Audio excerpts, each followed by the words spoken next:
ओम शांति। आज है 23 जुलाई 2023। आज हम सुनेंगे अव्यक्त बाप दादा के महावाक्य। रिवाइज कोर्स में हम सुनेंगे 16 मार्च 1995 की अव्यक्त वाणी। वाणी का सार: सर्व प्राप्ति संपन्न आत्मा की निशानी संतुष्टता और प्रसन्नता। क्या है आज की अव्यक्त वाणी का सार? सर्व प्राप्ति संपन्न आत्मा की निशानी संतुष्टता और प्रसन्नता। आज सर्व प्राप्तियां कराने वाले बाप दादा अपने चारों ओर के प्राप्ति संपन्न बच्चों को देख रहे हैं। आज सर्व प्राप्तियां कराने वाले बाप दादा अपने चारों ओर के प्राप्ति संपन्न बच्चों को देख रहे हैं। सर्व प्राप्तियों के दाता संपन्न और संपूर्ण बाप के बच्चे हैं, तो हर एक बच्चे को बाप ने सर्व प्राप्तियों का वर्षा दिया है। ऐसे नहीं किसको 10 दिया हो, किसको 20 दिया हो, सभी बच्चों को सर्व प्राप्तियों का अधिकार दिया है। सभी बच्चों को सर्व प्राप्तियों का अधिकार दिया है। सभी बच्चे फुल वर्षे के अधिकारी हैं। तो बाप दादा देख रहे हैं कि हर एक अधिकारी बच्चों ने अपने में प्राप्तियों का अधिकार कितना प्राप्त किया है। बाप ने सर्व दिया है। बाप को सर्वशक्तिमान व संपन्न सागर कहते हैं, लेकिन बच्चों ने उन प्राप्तियों को कहाँ तक अपना बनाया है? बाबा पूछ रहे हैं, लेकिन बच्चों ने उन प्राप्तियों को कहाँ तक अपना बनाया है?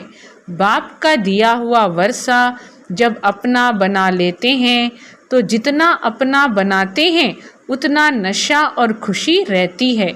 मेरा खजाना है, दिया बाप ने, लेकिन अपने में धारण कर अपना बना लिया तो क्या देखा कि अपना बनाने में नंबरवार हो गए हैं। बाप ने नंबर नहीं बनाए हैं, लेकिन अपने अपने धारणा की यथाशक्ति ने नंबरवार बना दिया है। संपूर्ण अधिकार व सर्व प्राप्तियों से संपन्न आत्मा जो सदा अमृत वेले से रात तक प्राप्तियों के नशे व अनुभव में रहती है। संपूर्ण अधिकार व सर्व प्राप्तियों से संपन्न आत्मा जो सदा अमृत वेले से रात तक प्राप्तियों के नशे व अनुभव में रहती है, उनकी निशानी क्या होगी? प्राप्तियों की निशानी है संतुष्टता। वो सदा संतुष्ट मणि बन दूसरों को भी संतुष्टता की झलक का वाइब्रेशन फैलाते रहते हैं।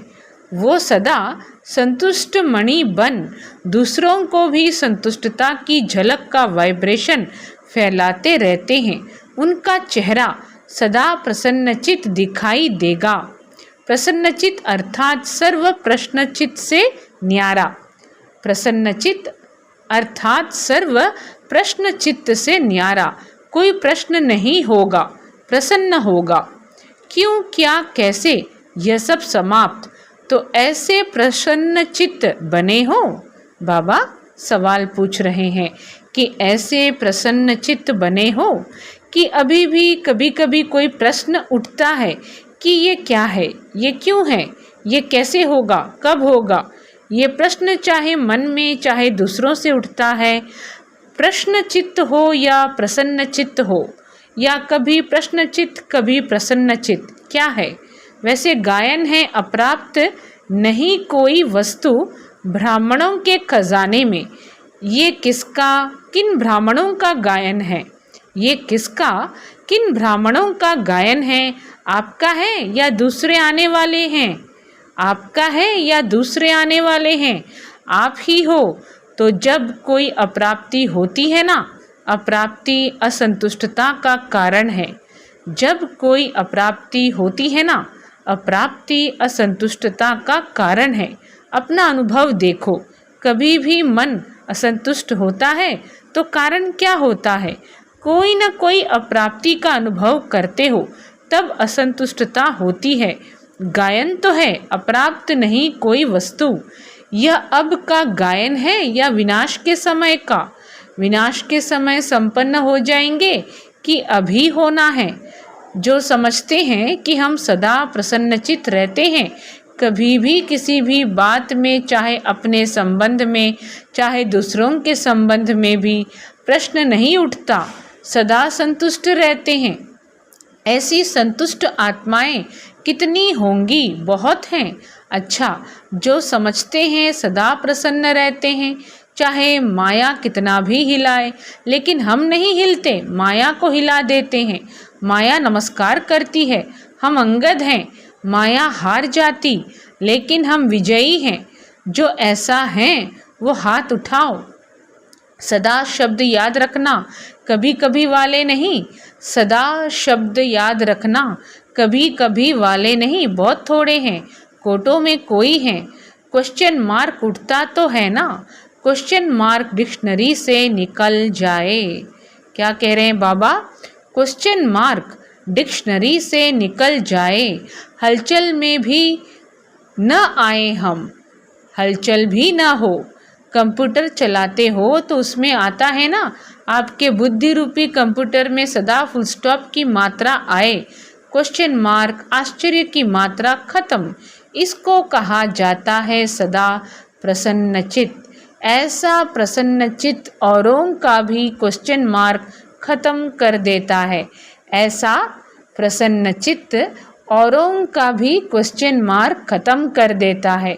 नहीं तो स्वयं में अगर क्वेश्चन मार्क है तो कोई भी बात सुनेंगे, देखेंगे, कहेंगे हाँ ये तो होना नहीं चाहिए, लेकिन होता है। मैं भी समझती हूँ होना नहीं चाहिए, मिक्स हो जाएंगे। क्या कहा बाबा ने? तो शिव बाबा हमें प्रसन्नचित्त होने के लिए कह रहे हैं, न कि प्रश्नचित्त।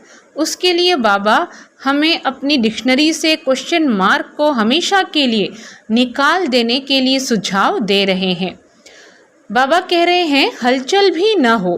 कंप्यूटर चलाते हो तो उसमें आता है ना, आपके बुद्धि रूपी कंप्यूटर में सदा फुल स्टॉप की मात्रा आए, क्वेश्चन मार्क आश्चर्य की मात्रा खत्म।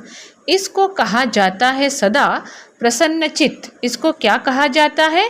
सदा प्रसन्नचित्त। ऐसा प्रसन्नचित्त औरों का भी क्वेश्चन मार्क खत्म कर देता है। नहीं तो स्वयं में अगर क्वेश्चन मार्क है तो कोई भी बात सुनेंगे, देखेंगे, कहेंगे हाँ ये तो होना नहीं चाहिए, लेकिन होता है। नहीं तो स्वयं में अगर क्वेश्चन मार्क है तो कोई भी बात सुनेंगे, देखेंगे, कहेंगे हाँ ये तो होना नहीं चाहिए, लेकिन होता है। मैं भी समझती हूँ होना नहीं चाहिए, मिक्स हो जाएंगे। उसके प्रश्न को और अंडरलाइन कर देंगे। टेका तो दे दिया ना कि हाँ ये ठीक नहीं है, लेकिन होता है। टेका तो दे दिया ना कि हाँ ये ठीक नहीं है, लेकिन होता है। तो प्रसन्नचित्त उसको नहीं किया, लेकिन और ही प्रश्न को बढ़ा लिया। तो प्रसन्नचित्त उसको नहीं किया, लेकिन और ही प्रश्न तो बढ़ा दिया, एडिशन हो गई। वैसे 1 का क्वेश्चन था, अभी 2 का हो गया, 2 से 4 का हो जाएगा। तो प्रसन्नचित्त वाइब्रेशन के बजाय प्रश्नचित्त का वाइब्रेशन जल्दी फैलता है। हाँ ऐसा है, साथ दे दिया। आश्चर्य की मात्रा आ गई ना। हाँ तो फुल स्टॉप तो नहीं हुआ ना, चाहे अपने प्रति भी ये मेरे से होना नहीं चाहिए, ये मेरे को मिलना चाहिए, ये दूसरे को नहीं होना चाहिए। तो ये चाहिए प्रश्नचित्त बना देती है, प्रसन्नचित्त नहीं। तो सभी का लक्ष्य क्या है? संतुष्ट और प्रसन्नचित्त। जिसका प्रसन्नचित्त होता है उसके मन बुद्धि के व्यर्थ की गति फास्ट नहीं होगी। जिसका प्रसन्नचित्त होता है उसके मन बुद्धि के व्यर्थ की गति फास्ट नहीं होगी। सदा निर्मल निर्माण होने के कारण सभी को अपने प्रसन्नचित्त की छाया में शीतलता देंगे। निर्माण होने के कारण सभी को अपने प्रसन्नचित्त की छाया में शीतलता देंगे। कैसा भी आग समान जला हुआ बहुत गर्म दिमाग का हो, लेकिन प्रसन्न चित्त के वाइब्रेशन की छाया में शीतल हो जाएंगे। कमज़ोरी क्या आती है? वैसे ठीक चलते हो, अपने रीति से अच्छे चलते हो, लेकिन जब संबंध संपर्क में आते हो तो दूसरे की कमज़ोरी देखते सुनते वर्णन करते प्रभाव में आ जाते हो। फिर कहते हो कि इसने किया ना, इसलिए मेरे से भी हो गया। इसने कहा तभी मैंने कहा, उसने 50 बारी कहा, मैंने 1 बारी कहा। फिर बाप के आगे भी बहुत मीठी मीठी बातें रखते हैं, कहते हैं बाबा आप समझो ना, इतना सहन कहाँ तक करेंगे, फिर भी पुरुषार्थी है ना, तो थोड़ा तो आएगा ना। बाप को भी समझाने लगते हैं। यहाँ जो निमित्त हैं उन्हों को बहुत कथाएं सुनाते हैं, ऐसा था ना, ऐसा था ना, ऐसा था ना, ऐसे ऐसे की माला जपते हैं। बाप दादा सदा ही इशारा देते हैं कि ऐसी बातें 2 अक्षर में वर्णन करो, लंबा वर्णन नहीं करो, क्योंकि ये व्यर्थ बातें बहुत चटपटी होती हैं, मज़ेदार लगती हैं। जैसे खाने में भी खट्टी मीठी चीज़ हो तो अच्छी लगेगी ना, और फीकी सादी हो तो कहेंगे ये तो खाते ही रहते हैं। तो व्यर्थ बातें, व्यर्थ चिंतन, सुनना, बोलना और करना, व्यर्थ बातें, व्यर्थ चिंतन, सुनना, बोलना और करना, इसमें चलते चलते इंटरेस्ट बढ़ जाता है। फिर सोचते हैं मैं तो नहीं चाहती थी, लेकिन उसने सुनाया ना, तो मैंने कहा कि अच्छा उसका सुन लें, दिल खाली कर दें। उसकी तो दिल खाली हुई और आपने दिल भर ली। वो थोड़ा थोड़ा दिल में भरते भरते फिर संस्कार बन जाता है, और जब संस्कार बन जाता है तो महसूस ही नहीं होता कि ये रॉन्ग है। ये व्यर्थ संस्कार बुद्धि के निर्णय को खत्म कर देता है। इसलिए सबसे सहज सदा संतुष्ट रहने की विधि है, सदा अपने सामने कोई न कोई विशेष प्राप्ति को रखो, क्योंकि प्राप्ति भूलती नहीं है। बाबा ने कहा ये व्यर्थ संस्कार बुद्धि के निर्णय को खत्म कर देता है। इसलिए सबसे सहज सदा संतुष्ट रहने की विधि है, सदा अपने सामने कोई न कोई विशेष प्राप्ति को रखो, क्योंकि प्राप्ति भूलती नहीं है। ज्ञान की पॉइंट्स भूल सकती हैं, लेकिन कोई भी प्राप्ति भूलती नहीं है। बाप से क्या क्या मिला, कितना मिला है, वैरायटी पसंद आती है ना, एक जैसा पसंद नहीं होता।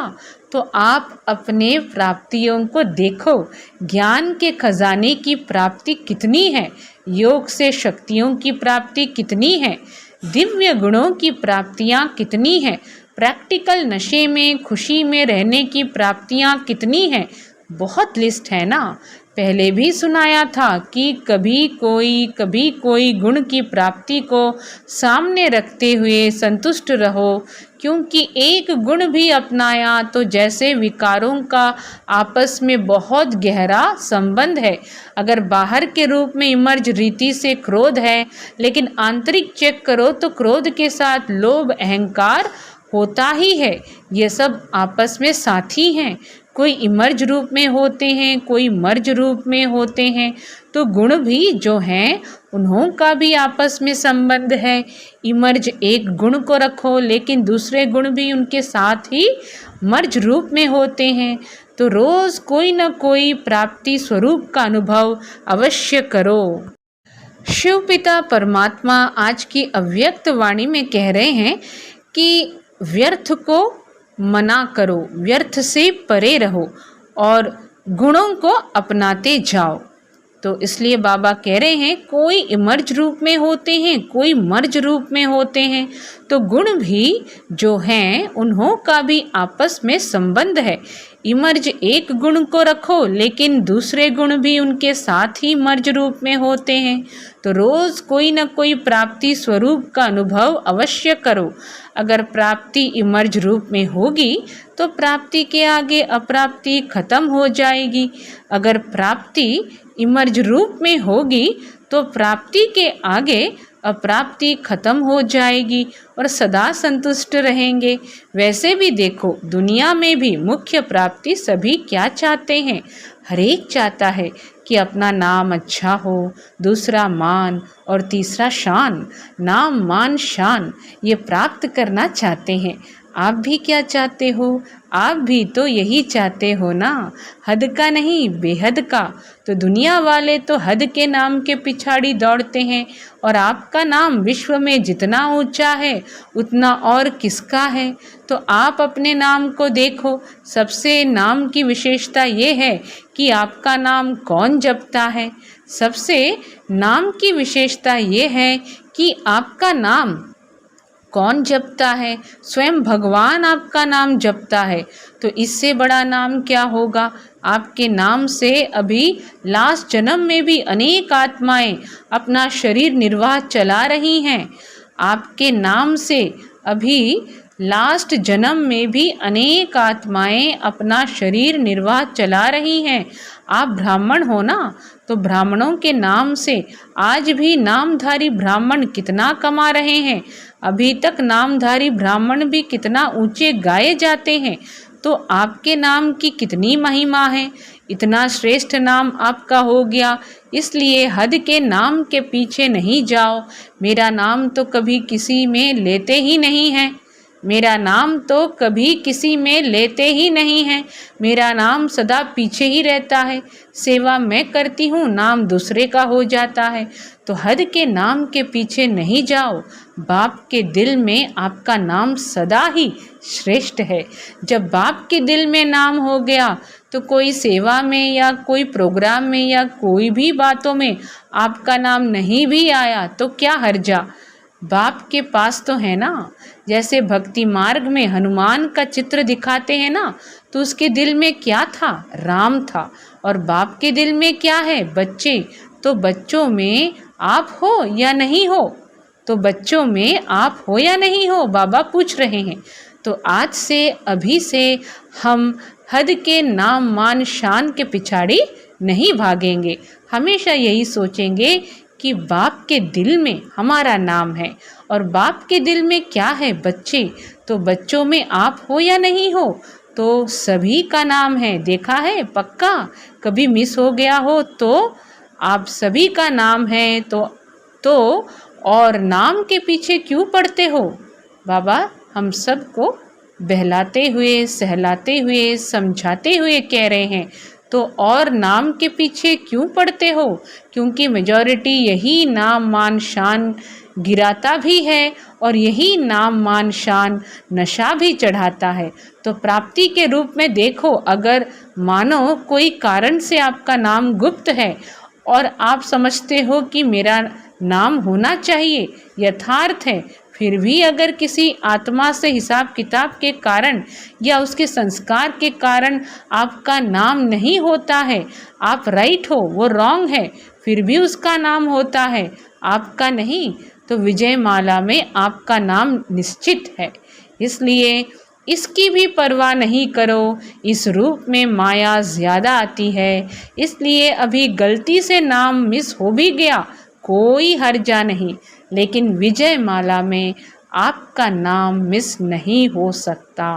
पहले आपका नाम होगा, तो अपने नाम की महिमा याद रखो कि मेरा नाम बाप के दिल पर है, विजय माला में है, अंत तक मेरा नाम सेवा कर रहा है। और आपका मान कितना है? भगवान ने भी आपको अपने से आगे रखा है। पहले बच्चे, तो स्वयं बाप ने मान दे दिया।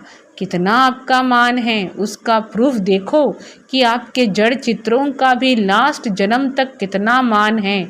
चाहे जाने नहीं जाने, चाहे जाने नहीं जाने, लेकिन कोई भी देवी देवता का चित्र होगा तो कितने मान से उसको देखते हैं। सबसे श्रेष्ठ मान अब तक आपके चित्रों का भी है। ये प्रूफ है। जब आपके चित्र ही इतने माननीय पूजनीय हैं, तो जिसका मान रखा जाता है उसको पूजनीय माना जाता है। हमेशा कहते हैं ना, यह हमारे पूजनीय हैं, पूज्य हैं। तो प्रैक्टिकल प्रूफ है कि आपके चित्रों का भी मान है। तो चैतन्य में है तब भी चित्रों का मान है। तो प्रैक्टिकल प्रूफ है कि आपके चित्रों का भी मान है। तो चैतन्य में है तब भी चित्रों का मान है। अगर चैतन्य में मान नहीं होता तो चित्रों को कैसे मिलता। बाप तो सदा कहते हैं पहले बच्चे डबल पूजे जाते हैं, बाप सिंगल। तो आपका मान बाप से ज़्यादा हुआ ना, इतना श्रेष्ठ मान मिल गया।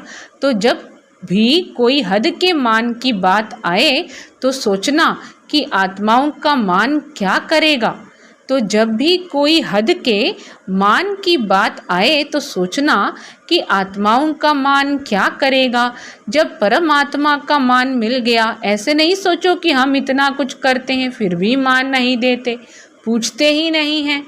ये सोचना व्यर्थ है, क्योंकि जितना आप हद के मान के पीछे दौड़ लगाएंगे ना, तो ये हद की कोई भी चीज़ परछाई के समान है।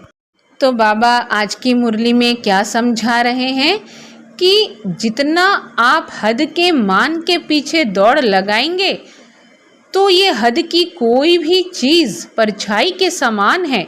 परछाई के पीछे पड़ने से कभी परछाई मिलती है कि और आगे बढ़ती जाती है। परछाई के पीछे पड़ने से कभी परछाई मिलती है कि और आगे बढ़ती जाती है। तो ये हद का मान, हद का नाम, ये परछाई है, ये माया के धूप में दिखाई देती है लेकिन है कुछ भी नहीं। तो नाम भी आपको मिल गया, मान भी आपको मिला हुआ है, और शान कितना है। अपने एक एक शान को याद करो। और किसने शान में बिठाया? बाप ने बिठाया। बाप के दिल तख्त नशीन है। बाप के कौन है? दिल तख्त नशीन है। सबसे बड़े ते बड़ी शान राज्य पद है ना। तो आपको तख्त ताज मिल गया है ना। बाबा पूछ रहे हैं आपको तख्त और ताज मिल गया है ना। जो परमात्मा के तख्त नशीन है, इससे बड़ी शान क्या है। कभी कभी निर्णय करने में एक छोटी सी गलती कर देते हो। जो रॉयल शान है, जो रियल शान है, रूहानी शान है, वो कभी भी अभिमान की फीलिंग नहीं देगा।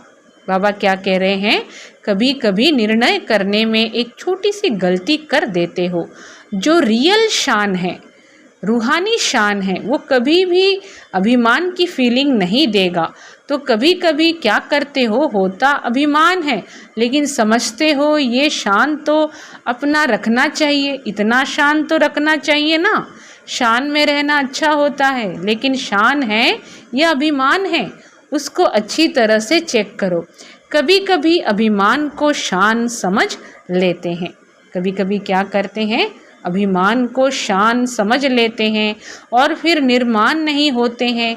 आप अपने शान को रियल समझते हो, लेकिन दूसरे समझते हैं कि ये अभिमान है, तो थोड़ा भी कुछ कह देंगे तो आपका अपमान लगेगा। अभिमान वाले को अपमान बहुत जल्दी फील होगा।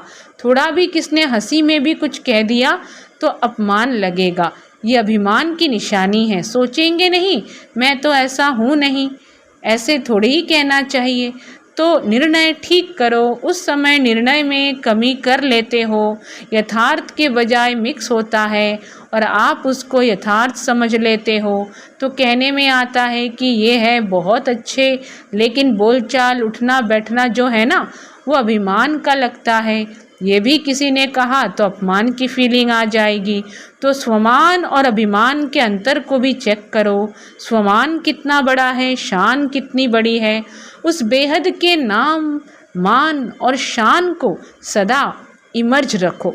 मर्ज नहीं, इमर्ज करो। जैसे याद में कभी कभी अलबेलापन आ जाता है तो कहते हैं हम हैं ही बाप के, याद क्या करें। लेकिन इमर्ज संकल्प से प्राप्ति का अनुभव होता है। ऐसे ही हर धारणा में अलर्ट रहो, अलबेले नहीं बनो, क्योंकि समय समीप आ रहा है।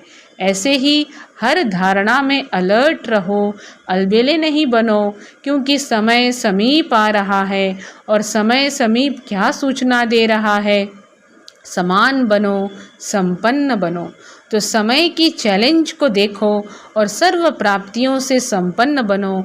अच्छा, चारों ओर के सदा सर्व प्राप्ति स्वरूप आत्माएं, सदा संतुष्ट, सदा प्रसन्न चित्त रहने वाली श्रेष्ठ आत्माएं, सदा स्वयं को श्रेष्ठ नाम मान शान के अधिकारी अनुभव करने वाली समीप आत्माएं, सदा सर्व को संतुष्टता के वाइब्रेशन की लाइट माइट देने वाले प्रसन्नचित आत्माओं को बाप दादा का याद प्यार और नमस्ते।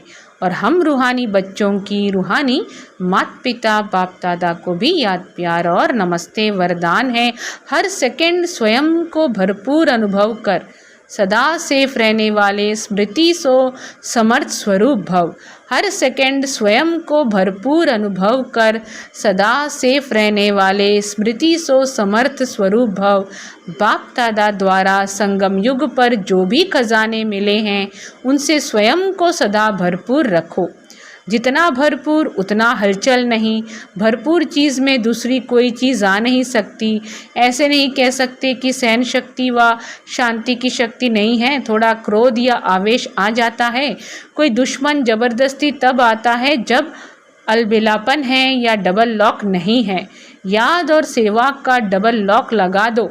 स्मृति स्वरूप रहो तो समर्थ बन सदा ही सेफ रहेंगे। स्लोगन है, विश्व का नवनिर्माण करने के लिए अपनी स्थिति निर्माण चित बनाओ। विश्व का नवनिर्माण करने के लिए अपनी स्थिति निर्माण चित बनाओ। अच्छा, सभी को ओम शांति।